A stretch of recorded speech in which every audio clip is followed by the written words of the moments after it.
So being a history nerd in the age of the internet is horrifying routinely, and Thanos' curse of knowledge is very real. Case in point, the other day I'm eating vanilla ice cream, which it doesn't get more innocent than that, and I get to thinking, how did chocolate and vanilla end up as our default ice cream flavors? So I go Googling, and it turns out that vanilla, at least, and ice cream were both luxury products that were hard to access, and technology and trade made them accessible to the masses at roughly similar times. But how did we end up with enough vanilla for people to use it so widely? Well, it turns out vanilla plants are autogamous, which means they can't pollinate themselves.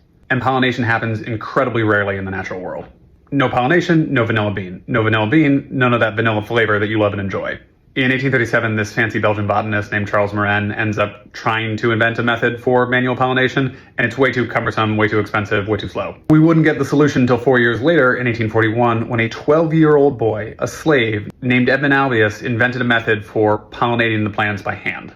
That enabled the beginning of the global vanilla industry as we know it, and it's the same method that's used today. Not only was Albius not rewarded for his discovery, but he wasn't even credited for it for most of the first century afterwards because a French famous guy, who I'm not even going to bother to name, stole credit from him. Edmund would go on to spend time in prison before dying in poverty at the age of like 50. So yeah, sometimes history sucks even when you get cool, interesting things out of it. And I hope you enjoy your next ice cream cone. Just spare a thought for Edmund when you do, because all of the vanilla you've ever enjoyed is thanks to a 12-year-old enslaved boy who was not rewarded for it.